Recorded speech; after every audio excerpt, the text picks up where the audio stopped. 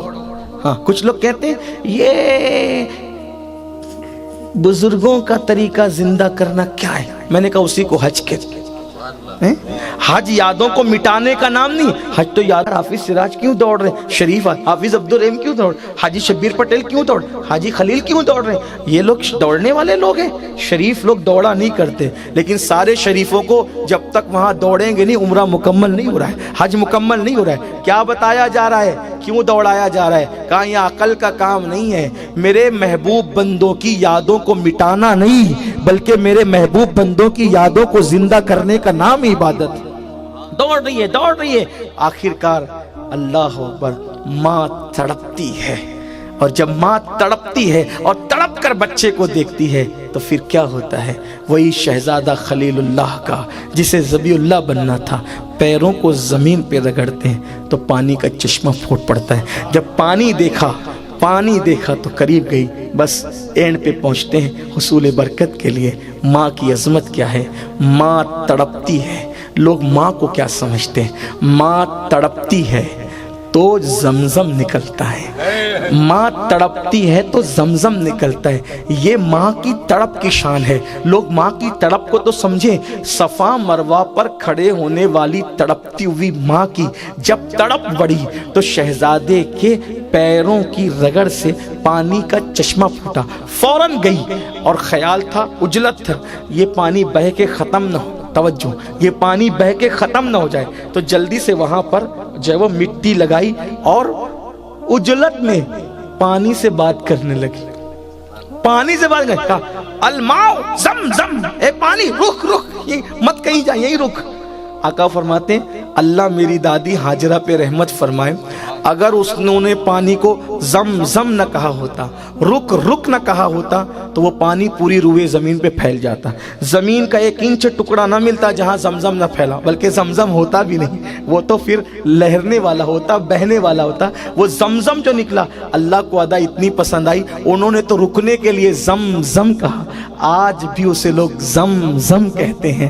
اور میرے امام جب زمزم پہ پہنچتے ہیں تو وہاں ان کو اپنے آقا یاد آتے ہیں، یہ زمزم ہے، اور میرے آقا کو جو ملا ہے وہ زمزم نہیں، وہ کم نہیں، بلکہ اس کو کوثر کہتے ہیں۔ اور پھر امام یوں بیان کرتے ہیں شان مصطفیٰ، ان کو بے مانگے ملا، ان کو رگڑ کر ایڑیاں، ان کو بے مانگے ملا، ان کو رگڑ کر ایڑیاں، صاحب کوثر کے ہمسر، صاحب زمزم نہیں، زمزم نکلا، پانی پیا۔ زمزم ایک ایسا پانی ہے، اس کی خصوصیت ہے، پیو تو بھوک بھی مٹتی ہے، پیاس بھی مٹتی ہے، تھکن بھی دور ہوتی ہے، بیماری بھی دور ہوتی ہے، جس مقصد کے تحت پیو وہ مقصد پورا ہو جاتا ہے۔ پھر زمزم نکلا تو پھر ایک قافلہ ادھر سے گزر رہا تھا، تو دیکھا کہ چڑیا اور پرندے منڈلا رہے ہیں، انہوں نے سمجھ لیا جہاں چڑیا اور پرندے منڈلائے سمجھ لو وہاں پانی ہے، آئے پانی دیکھا، پانی پیا، دیکھا ایک خاتون بیٹھی ہوئی ہیں، خاتون بیٹھی ہیں، تو پوچھا یہ کنواں کس کا ہے؟ میرا ہے، اگر اجازت دے تو ہم یہاں رکیں۔ رکو، شوق سے رکو۔ یہ پہلا قافلہ تھا جو مکے میں آ کر کے رک گیا۔ میں اکثر ذوق میں کہتا ہوں، توجہ، ذوق میں کہتا ہوں، اگر شوہر بیوی سے سچی وفا کر لے، اگر شوہر بیوی سے سچی وفا کر لے تو اس کے رخسار کے تل پر سمرقند اور بخارا جیسے شہر بستے ہیں، اور اسی کی یاد میں تاج محل جیسی عمارتیں بنتی ہیں۔ اور اگر بیوی شوہر سے وفا کر کے صداقت کے ساتھ بیٹھ جائے تو مکہ جیسا شہر بستا ہے اور کعبہ جیسی عمارت بنتی ہے۔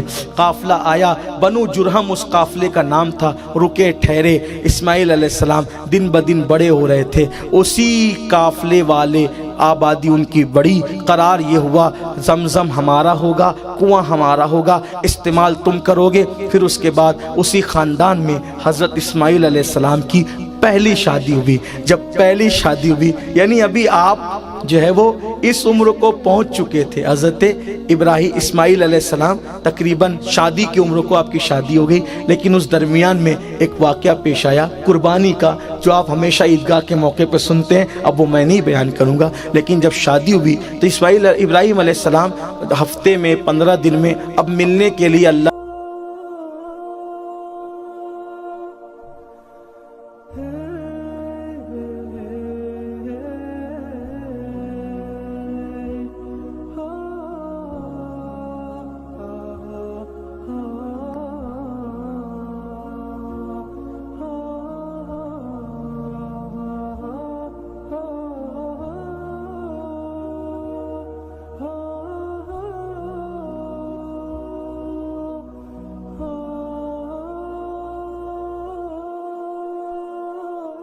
فرمایا اچھا تمہارے شوہر آئے تو کہہ دینا کہ ملک شام سے کوئی آیا تھا، سلام بولا اور کہا گھر کی چوکھٹ اچھی نہیں ہے، چوکھٹ بدل دینا. گھر کی چوکھٹ اچھی نہیں ہے، چوکھٹ بدل دینا. جیسے ہی چلے گئے تو اسماعیل علیہ السلام آئے تو رونے لگے، اور روئے تو پوچھا کہ بابا کی خوشبو آ رہی ہے، بابا آئے تھے کیا؟ اور تمہارے بابا کون ہے مجھے نہیں پتا، البتہ ایک بہت خوبصورت بزرگ آئے تھے. اچھا کیا کہہ رہے تھے؟ سلام کا آپ کو اور کچھ کہا کہ گھر کی چوکھٹ اچھی نہیں ہے، چوکھٹ بدل دینا. اچھا تو پھر اس کا مطلب تم میرے گھر میں رہنے کے قابل نہیں ہو. کیوں؟ اس عورت نے گھر کی شکایت کی، گھر میں اچھا نہیں ہے، حالات اچھے نہیں ہے، برکت نہیں ہے. تو جو عورت شکایت کرنے والی ہو وہ نبی کے گھر میں رہنے کے قابل نہیں ہے، کیونکہ اسماعیل علیہ السلام کے گھر میں جو عورت رہنی تھی وہ نبیوں کی ماں، سید الانبیاء کی ماں بننے والی تھی نا. تو اس لیے وہاں تو کوئی چھوٹے دل اور دماغ والے کی جگہ ہی نہیں تھی. پھر اس کے بعد چند دنوں کے بعد دوسری شادی کی اسماعیل علیہ السلام نے. پھر اس کے بعد آئے، اب بھی جنگل گئے تھے. اب آئے پوچھا کہ کہاں گئے تمہارے شوہر؟ جنگل گئے. کیا حالات ہیں؟ حضرت کیا کہنے، میرے شوہر بڑے نیک ہیں، بہت حالات اچھے ہیں، بہت اچھے سے گزر، جو ہے اللہ کا شکر ہے، اللہ جس حال میں رکھے شکر ہے. چلے گئے، کہا شوہر آئے سلام کہنا، کہا بزرگ آئے تھے کہہ گئے چوکھٹ بہت اچھی ہے، قدر کر کے عزت کے ساتھ رکھنا. آئے پھر رو پڑے، بابا کی خوشبو آ رہی ہے. کہاں کوئی آئے تھے؟ ارے بزرگ آئے تھے. کیا کہا؟ سلام کہا. اور کیا کہا؟ چوکھٹ بہت اچھی ہے تو عزت کے ساتھ سنبھال کے رکھنا. کہا اچھا اس کا مطلب میرے بابا بول گئے کہ تم میرے گھر میں رہنے کے قابل ہو. اسی خاتون کو اللہ کی تعریف اتنی پسند آئی کہ اللہ نے انہی کی نسل میں پھر محمد الرسول اللہ کو پیدا. غریب سادہ و رنگی ہے داستان حرم، نہایت اس کی حسین، ابتدا ہے اسماعیل، وما علینا الا البلاغ.